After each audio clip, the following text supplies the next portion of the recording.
Okay. So இது நம்ம already பார்த்தது தான் அன்னைக்கு. இந்தியாவோட 100வது ராம்சார் தளம் எது அப்படின்னா ஜெயபிரகாஷ் நாராயணன் பறவைகள் சரணாலயம், உத்தரப்பிரதேஷ்ல இருக்கக்கூடியது. சுர்காதல் அப்படின்னு சொல்லிட்டு இதை சொல்லுவாங்க. ஸோ அதுக்கு தான் இவரோட பேர் வந்து சூட்டப்பட்டிருக்கும், ஜெயபிரகாஷ் நாராயணன். அண்ட் யூபியோட 13வது ராம்சார் சைட் வந்து இது, இந்த சுர்காதல் அப்படிங்கிறது. ஓகே. ஸோ அப்படியே சொல்லுங்க பார்க்கலாம். நமக்கு ராம்சார் சைட்டு, ஸோ எப்போ கன்வென்ஷன், ராம்சார் கன்வென்ஷன் எப்போ? Tamil Nadu 20, UP. Okay. Feb 2 1971. Yes, Feb 2 1971ல கொண்டு வந்திருப்பாங்க. இந்தியா எப்போ ராம்சார் இதுல சைன் பண்ணியிருப்பாங்க? 1982 மேம். எஸ், 1982 February 1ல சைன் பண்ணியிருப்பாங்க. இந்தியாவோட ஃபர்ஸ்ட் ராம்சார் சைட் எதெல்லாம்?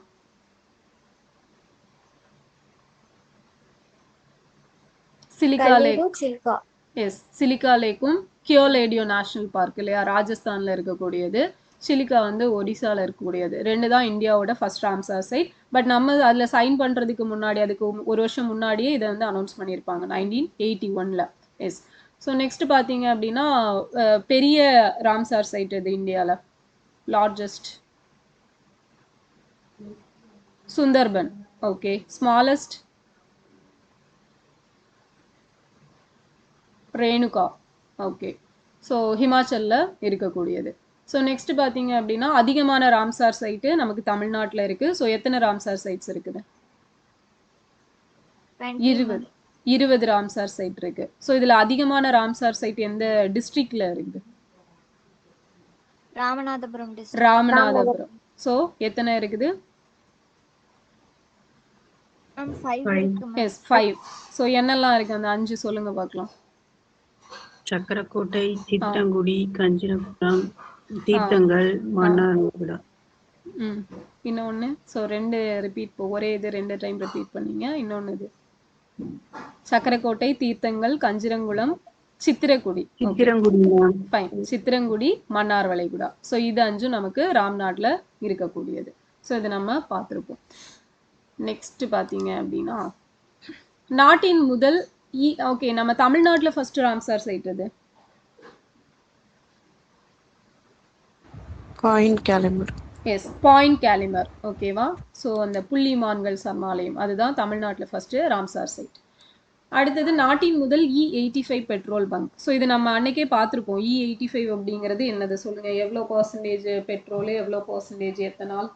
85% எத்தனால், 15% பெட்ரோல். எஸ், 85% வந்து நமக்கு எத்தனால் இருக்கும், 15% பார்த்தீங்க அப்படின்னா பெட்ரோல் இருக்கும். ஓகேவா? ஸோ இதை நம்ம பார்த்தோம் அந்த அன்னைக்கு தான். பார்த்தீங்க அப்படின்னா அதுக்கு அடுத்த நாள் என்ன பண்ணியிருப்பாங்கன்னா டெல்லியில் இது ஃபர்ஸ்ட் நாட்டின் முதல் E85 பெட்ரோல் பங்க் அப்படிங்கிறது இன்ட்ரடியூஸ் பண்ணுறாங்க. இதோட ரேட் பார்த்தீங்க அப்படின்னா பெர் லிட்டருக்கு வந்து 82.12 ருபீஸ் அப்படிங்கிறது வச்சு இன்ட்ரடியூஸ் பண்ணியிருக்காங்க. ஸோ நெக்ஸ்ட்டு ஆக்சுவலாக டெல்லியில் வந்து 2028 பார்த்தீங்க அப்படின்னா இந்த பெட்ரோல் வெஹிக்கிள்ஸ் எல்லாம் ஸ்டாப் பண்ண போகிறோம் அப்படின்னு சொல்லிட்டு சொல்லியிருப்பாங்க.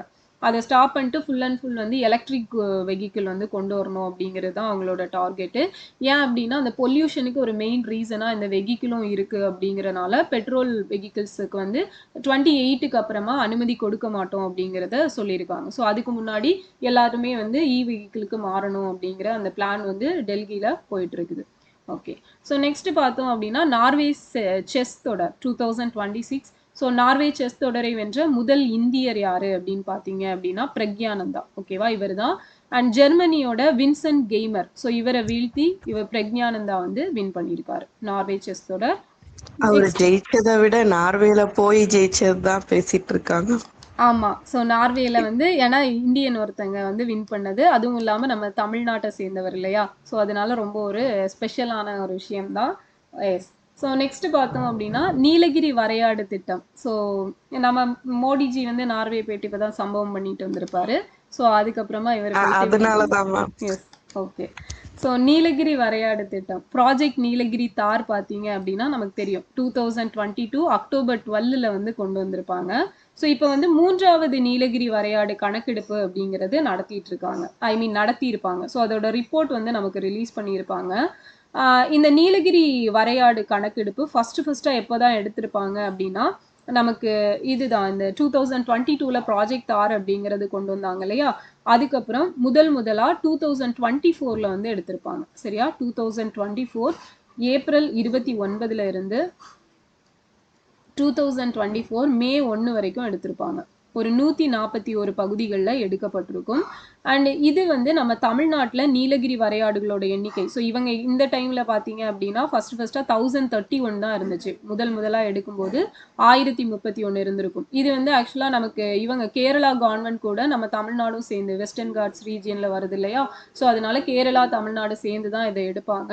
அண்ட் இதில் பார்த்தோம் அப்படின்னா வேற என்னன்னா, இப்போ இட்ஸ் செகண்ட் டைம் வந்து 2025ல எடுத்திருப்பாங்க. இப்போ நமக்கு 3வது கணக்கெடுப்பு 2026ல எடுத்திருக்காங்க. இந்த கணக்கெடுப்புல இந்த வரையாடுகளோட எண்ணிக்கை 1364 அப்படின்னு சொல்லிட்டு இன்க்ரீஸ் ஆயிருக்கு. ஸோ இது கண்டிப்பா கேட்பாங்க, ஞாபகம் வச்சுக்கோங்க. 1364 அப்படிங்கிறது. அப்போ ஃபர்ஸ்ட் சென்சஸ் 2024ல. அப்போ இதுல ஆண் பெண் நீலகிரி வரையாடுகள். ஸோ இந்த எத்தனை ஆண் வரையாடுகள் இருக்குன்னா 55 ஆண் வரையாடுகள். ஸோ பெண் வரையாடுகள் 100. அந்த ரேஷியோ வந்து இந்த ரேஷியோ தான் இருக்குது. அதே மாதிரி பெண் வரையாடுகளுக்கும் குட்டி வரையாடுகள். ஸோ குட்டி குட்டி வரையாடுகள் இருக்கும் இல்லையா, அந்த இப்போ பெண் வரையாடுகள் அப்படின்னா அது போட்ட குட்டி.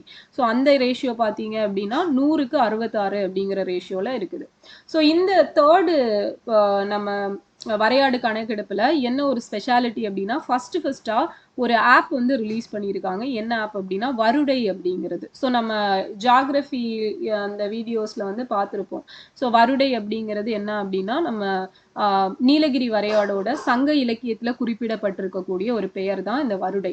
அப்ப அந்த வருடை அப்படிங்கிற பெயர்ல ஆண்ட்ராய்டு ஆப் ரிலீஸ் பண்ணி இந்த ஆப் மூலமா தான் இந்த கணக்கெடுப்பு அப்படிங்கிறது நடத்தப்பட்டுச்சு. ஸோ எப்படி நமக்கு இப்போ சென்சஸ் வந்து டிஜிட்டலி எடுக்கிறாங்களோ, ஸோ அதே மாதிரி ஃபர்ஸ்ட் டைம் டிஜிட்டலி வந்து சென்சஸ் வந்து இந்த வரையாடுகளுக்கும் எடுக்கப்பட்டிருக்கு. அந்த ஆப்போட பேர் எப்படின்னா வருடை அப்படிங்கிறது தெரியணும். ஸோ ரொம்ப முக்கியமானது. ஸோ இதை பார்த்தோம் அப்படின்னா நம்ம இதுல வேற என்ன இருக்கும் அப்படின்னா, தமிழ்நாட்டில் உள்ள மொத்த நீலகிரி வரையாடு இனத்துல ஆனைமலை பகுதியில மட்டும் எவ்வளவு இருக்கும் அப்படின்னா 44.87% வந்து இருக்கும். ஓகேவா, ஸோ எந்த பகுதியில? ஆனைமலை. நமக்கு வெஸ்டர்ன் காட்ஸ் இல்லையா, ஸோ அந்த ஆனைமலை பகுதியில பார்த்தீங்க அப்படின்னா 44.87% நீலகிரி வரையாடுகள் வந்து இந்த பகுதியில தான் காணப்படுது. ஸோ அதே மாதிரி பார்த்துட்டோம் அப்படின்னா நமக்கு நீலகிரியில எவ்வளோ பர்சன்டேஜ் இருக்கும் அப்படின்னா 29.25% அப்படிங்கிறது நீலகிரியில இருக்குது. சரியா, ஆனைமலை பகுதியில எவ்வளவு? 44.87%. நீலகிரியில பார்த்தீங்க அப்படின்னா 29.25% அப்படிங்கிறது இருக்குது. ஸோ இது வந்து நமக்கு நீலகிரி வரையாடு அப்படிங்கிறத பத்தின டேட்டாஸ். ஸோ அடுத்தது பார்த்தோம் அப்படின்னா பொருளாதார ஆலோசனை குழு. ஸோ இது திருப்பி ஏதாவது சொல்லணுமா, ஏதாவது நோட் பண்றீங்களா? இது மேம் இந்த ப்ராஜெக்ட் வந்து 2022 டிசம்பர் 28ல தொடங்கி அதிகாரப்பூர்வமா அக்டோபர் 2023ல செயல்படுத்திருக்காங்க ma'am. 2023 October. Okay, project Thar ஒரே நிமிஷம்.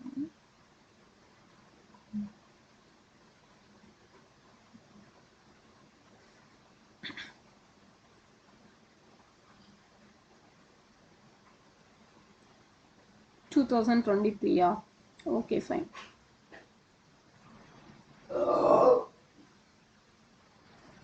இது ஸ்டார்ட் பண்ணது டிசம்பர் 2022. ஆனா நமக்கு அதிகாரப்பூர்வமா வந்தது 2023 அக்டோபர். ஓகே சரி, அப்போ அது இருக்கட்டு. ஃபைன், நான் அது இன்னொரு தடவை கன்ஃபார்ம் பண்ணி சொல்கிறேன். ஓகேவா, அது மட்டும் விட்டு வச்சுக்கோங்க.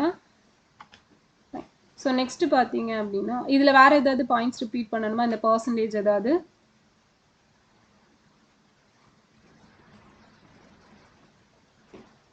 ஓகே, ஸோ நெக்ஸ்ட் பார்த்தீங்க அப்படின்னா பொருளாதார ஆலோசனை குழு. ஸோ பிரதமருக்கு ஆலோசனை வழங்கக்கூடிய ஒரு சுதந்திரமான அமைப்பு தான் இந்த பொருளாதார ஆலோசனை குழு அப்படிங்கிறது.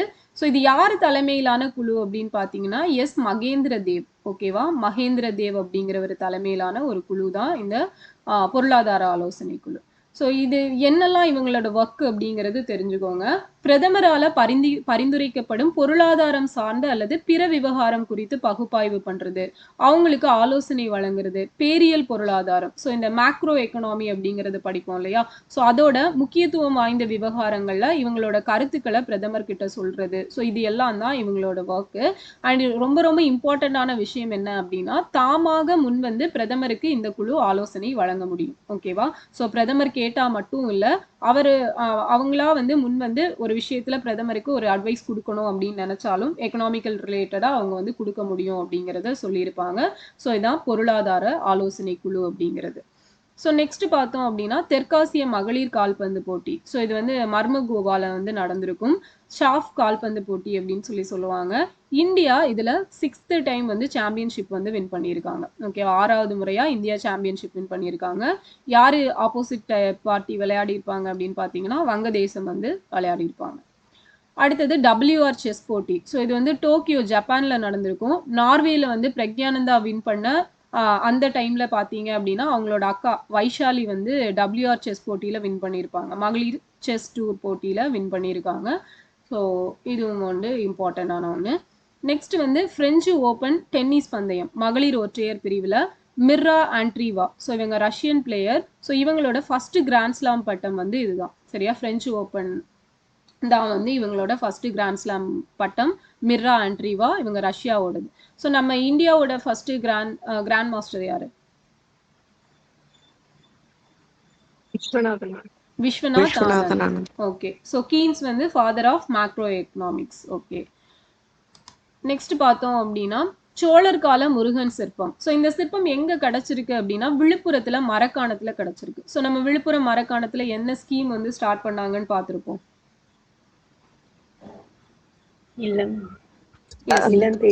இல்லம் தேடி கல்வி திட்டம் வந்து தொடங்கி இருப்பாங்க இல்லையா? ஸோ எப்ப தொடங்குனாங்க? October 27, 2021. எஸ், October 27, 2021ல வந்து ஸ்டார்ட் பண்ணியிருப்பாங்க. சரியா, இல்லம் தேடி கல்வி திட்டம். ஸோ எங்கன்னா விழுப்புரம் மரக்காணம்ல தான் தொடங்கியிருப்பாங்க. ஸோ இந்த பகுதியில தான் நமக்கு சோழர் கால முருகன் சிற்பம் வந்து கிடைச்சிருக்கு. ஸோ இது எந்த நூற்றாண்டை சேர்ந்தது? அதுல வந்து அந்த முதலியார் குப்பம்னு வருது. விழுப்புரத்துல மரக்காணத்துல இருக்கக்கூடிய ஊர் வந்து முதலியார் குப்பம். ஸோ அங்க வந்து ஸ்டார்ட் பண்ணியிருப்பாங்க. ஓகேவா? ஸோ எப்படி நமக்கு எண்ணும் எழுத்தும் வந்து அழிஞ்சிவாக்கம் திருவள்ளூர்ல ஸ்டார்ட் பண்ணியிருப்பாங்களோ அந்த மாதிரி மரக்காணத்துல ஒரு கிராமத்தோட பேரு முதலியார் குப்பம். ஸோ அங்க வந்து தொடங்கியிருப்பாங்க. ஸோ இந்த கிபி 10ஆம் நூற்றாண்டை சேர்ந்தது தான் இந்த சோழர் கால முருகன் சிற்பம். அண்ட் இது 1000 ஆண்டுகள் பழமையானது. ஓகேவா? ஸோ 1000 ஆண்டுகள் பழமையான சிற்பம் எங்க கண்டுபிடிச்சிருக்காங்க அப்படின்னா விழுப்புரத்துல. ஞாபகம் வச்சுக்கோங்க. ஓகே, ஸோ இந்த ப்ராஜெக்ட் தார் பார்த்தீங்க அப்படின்னா 2022ல அனௌன்ஸ் பண்ணி October 12, 2023ல இம்ப்ளிமெண்ட் பண்ணியிருக்காங்க. சரியா?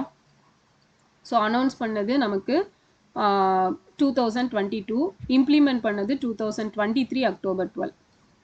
நோட் பண்ணிக்கோங்க, அதை மாற்றிக்கோங்க. சரியா? Okay,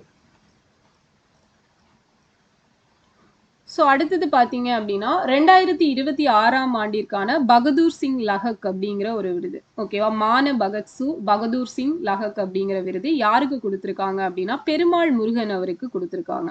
so Perumal Murugan, so இவர் வந்து வேற என்ன புக் நீங்க படிச்சிருப்பீங்க?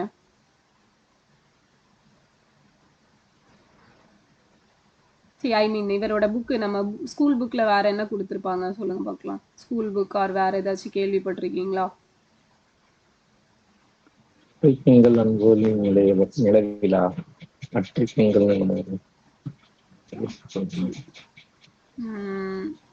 இல்லையே. ஓகே, ஸோ இவர் வந்து பூக்குழி அப்படிங்கிற புக் வந்து இவரோடது கொஞ்சம் ஃபேமஸ் சொல்லுவாங்க. ஓகேவா? பூக்குழி அப்படிங்கிறது இருக்கும். அதுக்கப்புறம் பார்த்தீங்க அப்படின்னா வேற என்ன எழுதியிருப்பாரு அப்படின்னா ஒரு பகுதி பெண் அப்படிங்கிற ஒரு புக்கு எழுதியிருப்பாரு. சரியா? ஸோ இவருக்கு வந்து நிறைய இதுக்கு முன்னாடியும் நிறைய விருதுகள் அப்படிங்கிறது வாங்கியிருப்பாங்க. ஸோ இவரோட அந்த எழுத்துக்கு தான் வந்து இந்த மான பகதூர் சிங் லஹக் அப்படிங்கிற விருது கொடுக்கப்பட்டிருக்கு.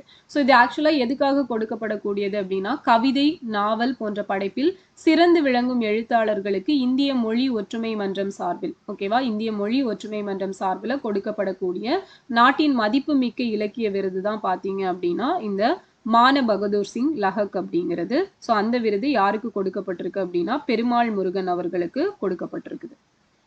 ஸோ அடுத்தது பார்த்தீங்க அப்படின்னா நமக்கு முதல் முறையாக கைப்பிடியுடன் கூடிய செந்நிற சுடுமண் பானை. ஸோ இது எங்க கிடைச்சிருக்கு அப்படின்னா கீழடியில. ஸோ ஃபர்ஸ்டா இந்த கைப்பிடி வச்சு கிடைச்சது வந்து கீழடியில கிடைச்சது. இதுதான் முதல் டைம். ஸோ எத்தனையாவது கட்ட அகழாய்வுல அப்படின்னா 11வது கட்ட அகழாய்வுல வந்து கிடைச்சிருக்கும். ஓகேவா. ஸோ நெக்ஸ்ட் பார்த்தோம் அப்படின்னா கொடுமணல். ஓகே ஓகே ஸோ இந்த கொடுமணல் பார்த்தோம்னா எங்கே இருக்குது, ஈரோடு மாவட்டத்தில் இருக்கக்கூடியது. ஸோ இதை பற்றி ஒரு எடிட்டோரியல் பேஜில் வந்து ஒரு டீட்டெயில் வந்து கொடுத்துருப்பாங்க. ஸோ நமக்கு வந்து கொடுமணல் அப்படிங்கிறது எந்த இலக்கியத்தில் நமக்கு மென்ஷன் பண்ணியிருப்பாங்க?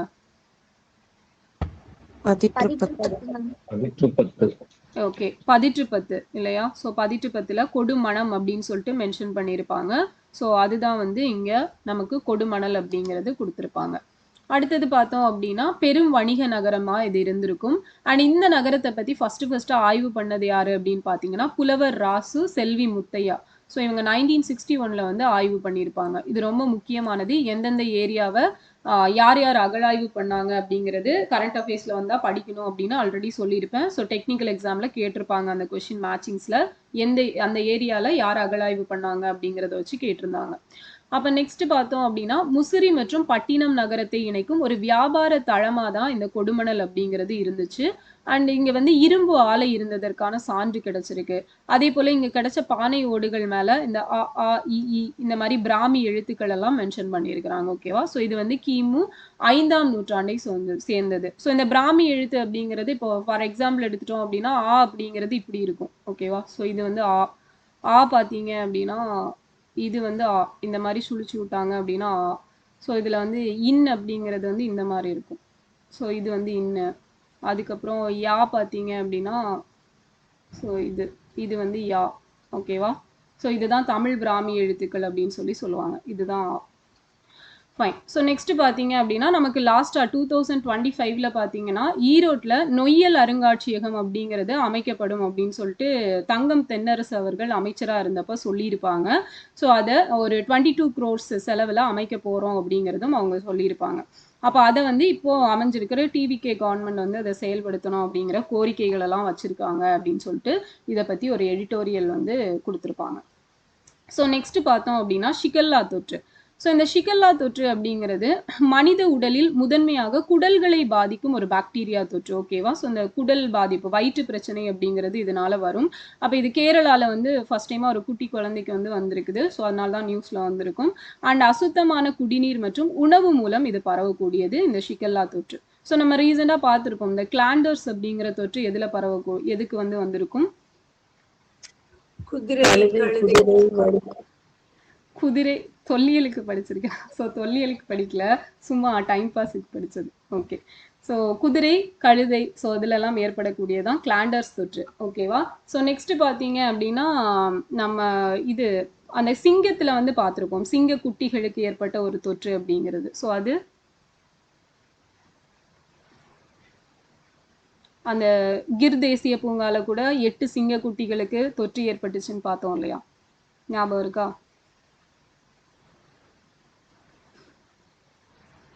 பார்போசா. ஓகேவா. பார்போசா அப்படிங்கிற தொற்று. சரியா. பார்போசா. அப்போ பார்போசா அப்படிங்கிறது சிங்கங்களை பாதிக்கக்கூடியது. ஸோ கிளாண்டர்ஸ் அப்படிங்கிறது வந்து நமக்கு ஓகே. ஸோ கிளாண்டர்ஸ் பார்த்தீங்க அப்படின்னா குதிரைகளை பாதிக்கக்கூடியது. ஸோ இது பார்த்தோம் அப்படின்னா ஷிகல்லா அப்படிங்கிறது குடல்களை பாதிக்கக்கூடியது, மனிதனில் பாதிப்பை ஏற்படுத்தக்கூடியது. ஸோ அப்போ இதெல்லாமே நமக்கு சயின்ஸ் அண்ட் டெக்ல வந்து கவர் ஆகக்கூடியது, ஞாபகம் வச்சுக்கோங்க. ஸோ நெக்ஸ்ட் பார்த்தோம் அப்படின்னா பிரெஞ்சு ஓப்பன். ஸோ இது ஆடவர் ஒற்றையர் பிரிவு. ஸோ ஆல்ரெடி மகளிர் ஒற்றையர் பிரிவு பார்த்துருப்போம். ஆடவர் ஒற்றையர் பிரிவில் அலெக்சாண்டர் ஸ்வரவ் ஸோ சாம்பியன் பட்டம் வின் பண்ணியிருக்காங்க. இவங்களுக்கும் இதுதான் ஃபர்ஸ்ட் கிராண்ட் ஸ்லாம். ஸோ எப்படி அவங்கள பார்த்தோமோ அதே மாதிரி இவங்களுக்கும் இதுதான் ஃபர்ஸ்ட் கிராண்ட் ஸ்லாம். அடுத்தது தமிழ்நாடு ஒருங்கிணைந்த பறவைகள் கணக்கெடுப்பு 2025-26க்கானது எடுத்திருக்காங்க. ஸோ இதில் ஈரநில பறவைகள் கணக்கெடுப்பு எடுத்துட்டோம் அப்படின்னா 393 பறவை இனங்களில் 6,348 பறவைகள் வந்து பதிவாயிருக்குது. ஸோ இதில் பார்த்தோம் அப்படின்னா நீர் பறவை இனங்கள் 116, வலசை பறவை இனம் 131, ஐயூசிஎனோட ரெட் டேட்டால அழிந்து வரக்கூடிய இனங்கள்ல 35 வந்து இடம்பெற்றிருக்கு. ஸோ இதே நிலவாழ் பறவை எடுத்துட்டீங்க அப்படின்னா உள்ளூர் பறவை இனங்கள் 228, வலசை பறவை இனங்கள் 72, ஐயூசிஎன்ல அந்த சிவப்பு புத்தகத்துல அழிந்து வரக்கூடிய நிலையில இருக்கக்கூடியது 36 அப்படிங்கிறது பதிவாயிருக்குது. ஸோ முதலா இந்த மாநில ஒருங்கிணைந்த பறவைகள் கணக்கெடுப்பு அப்படிங்கிறது 2022ல தான் தமிழ்நாட்டில் எடுத்திருப்பாங்க. சரியா? ஓகே. ஸோ நெக்ஸ்ட் பாத்தீங்க அப்படின்னா வலசைனா மைக்ரேட்டரி பேர்ட்ஸ். ஆமா, மைக்ரேட்டரி பேர்ட்ஸ். ஸோ ஒரு பிளேஸ்ல இருந்து இன்னொரு பிளேஸ்க்கு வலசை போதல் இல்லையா? ஸோ வலசை போதல் பத்தி எந்த புலவர் பாடி இருப்பாரு? நாராய் செங்கால் நாராய். சத்திமுத்த புலவர் வந்து பாடி இருப்பாங்க. ஓகே. ஸோ நெக்ஸ்ட் பார்த்தோம் அப்படின்னா வேற டேட்டாஸ் வந்து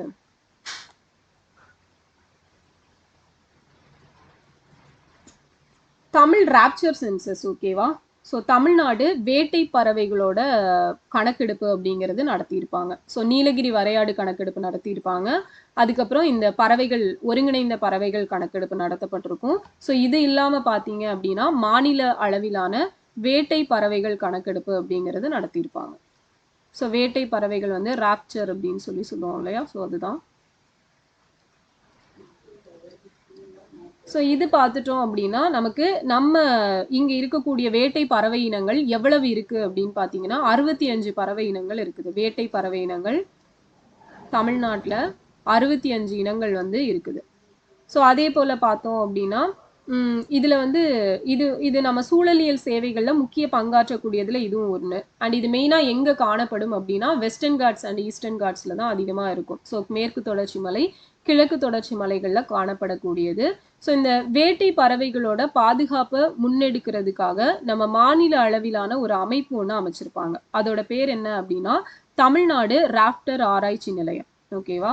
ஸோ TNRRF அப்படின்னு சொல்லுவாங்க. இது வந்து கேட்கலாம். ஓகேவா? TNRRF ஃபுல் ஃபார்ம் பார்த்தீங்க அப்படின்னா Tamil Nadu raptor research foundation. So இது எப்போ ஸ்டார்ட் பண்ணியிருப்பாங்க அப்படின்னு பார்த்தீங்கன்னா ஜூலை 2025ல தான் ஸ்டார்ட் பண்ணியிருப்பாங்க.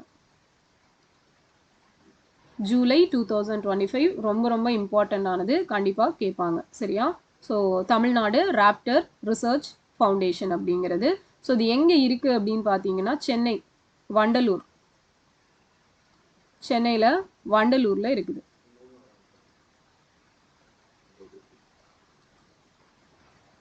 ஓகே. ஸோ அப்போ எத்தனை இனங்கள் அப்படின்னா 65 இருக்குது. இந்த TNRRF அப்படிங்கிறது நமக்கு 2025ல தான் ஸ்டார்ட் பண்ணியிருப்பாங்க.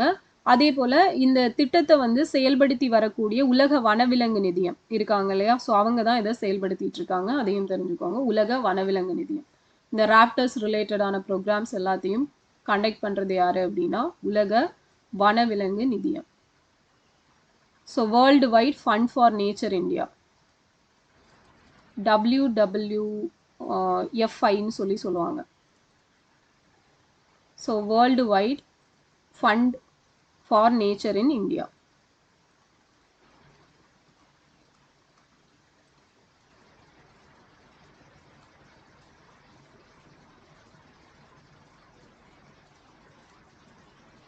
ஸோ இவங்க தான் நமக்கு இதை எல்லாத்தையுமே கண்டக்ட் பண்ணுறது இவங்க தான். ஓகே. ஸோ இப்போ தமிழ்நாட்டோட இந்த முதல் மாநில அளவான கணக்கெடுப்பு அப்படிங்கிறது எப்போ தான் நடந்திருக்கும் அப்படின்னா ஃபர்ஸ்ட்டாக 2025ல தான் இதை அமைச்சிருக்காங்க இல்லையா? அப்போ ஆப்வியஸாக நமக்கு 2026 January 31st 31 and February 1. So இந்த தேதிகளில் தான் வந்து நடத்தப்பட்டிருக்கும். ஸோ இதில் மொத்தமாக 389 கணக்கெடுப்பு பகுதிகள் அப்படிங்கிறது ஆய்வு பண்ணப்பட்டிருக்கும். இதில் நிறைய பேர் வந்து பார்ட்டிசிபேட் பண்ணியிருப்பாங்க அப்படிங்கிறத சொல்லியிருப்பாங்க. ஸோ இதுல எத்தனை வேட்டை பறவைகள் பதிவுகள் மேற்கொள்ளப்பட்டிருக்கும் அப்படின்னா 5712 5712 ராப்டர்ஸ் அப்படிங்கிறது இதுல ரெஜிஸ்டர் ஆயிருக்கு. ஓகே, ஸோ இதுல மொத்தமா பார்த்தோம் அப்படின்னா நமக்கு வேர்ல்டு ஃபுல்லா வந்து 65 இனங்கள் வந்து இருக்கும். ஓகே, இந்த 65 இனங்கள் அப்படிங்கிறது நமக்கு மொத்தமா ஆக்சுவலா நிறைய கேட்டகரியை சேர்ந்தது 65 இருக்கும். ஒரு 3 கேட்டகரி இருக்கும். ஸோ அந்த கேட்டகரி வந்து 65 இருக்கும். ஸோ மெயினாக வந்து ஒரு 2 கேட்டகரி வந்து சொல்லியிருப்பாங்க, ஒரு 5 இனங்கள் வந்து சொல்லியிருப்பாங்க. சரியா, அந்த 5 இனங்களை சேர்ந்த எத்தனை வேட்டை பறவைகள் இருக்கு அப்படின்னா 51 வேட்டை பறவைகள் இனம் வந்து இருக்கும். ஸோ இது வந்து பார்த்தீங்கன்னா ஒரு 3 இனங்கள் வந்து 65 வந்து சொல்லியிருப்பாங்க, 65 இனங்கள் வந்து சொல்லியிருப்பாங்க. இது வந்து ஒரு 5 இனங்கள் பார்த்தீங்க அப்படின்னா அதில் வந்து ஒரு 51 வேட்டை பறவை இனங்கள் வந்து பதிவாயிருக்கும் அப்படிங்கிறத சொல்லியிருப்பாங்க. ஸோ இந்த வேட்டை பறவைகள் வந்து உயிரியல் சூழலியல் குறித்த புரிதலை மேம்படுத்துறதுக்கு நமக்கு யூஸ் ஆகுது அப்படிங்கிறது சொல்லியிருப்பாங்க. ஸோ இந்த ரிப்போர்ட் வந்து எப்போதான் ரிலீஸ் பண்ணாங்க அப்படின்னா ஜூன் 5 ரிலீஸ் பண்ணியிருப்பாங்க. ஸோ ஜூன் 5 என்ன டே?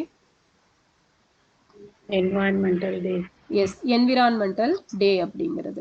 ஓகே, ஸோ இதில் 5 குடும்பங்களை சேர்ந்த நமக்கு பதிவானது பார்த்தீங்க அப்படின்னா 5 குடும்பங்களை சேர்ந்த 51 இனங்கள் அப்படிங்கிறது பதிவாயிருக்கும். ஓகே, ஸோ நான் மொத்தமாக இருக்கக்கூடிய இனங்கள் தமிழ்நாட்டிலே பார்த்தீங்க அப்படின்னா 65 இனங்கள் அப்படிங்கிறது காமனாக சொல்கிறாங்க. பட் பதிவு பண்ணது பார்த்தீங்கன்னா 5 இனங்கள், அதில் 5 குடும்பங்களை சேர்ந்த 51 இனங்கள் அப்படிங்கிறது இருக்கும்.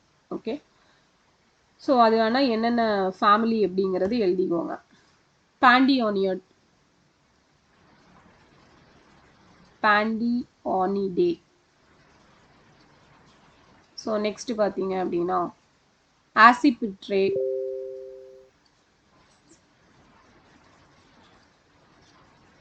ஆசிபிட்ரிடே. ஸோ அடுத்தது ஃபால்கோனிடே. ஸோ நெக்ஸ்ட் வந்து டைட்டோனிடே.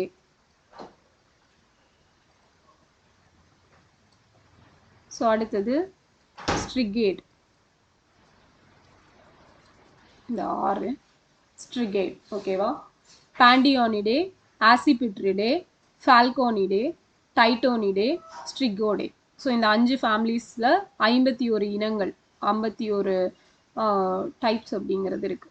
அந்த இது ஓகேவா.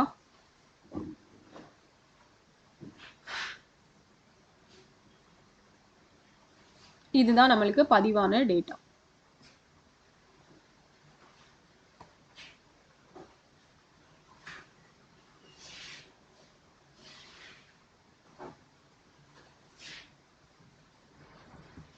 ஓகே, ஸோ நோட் பண்ணிட்டீங்களா?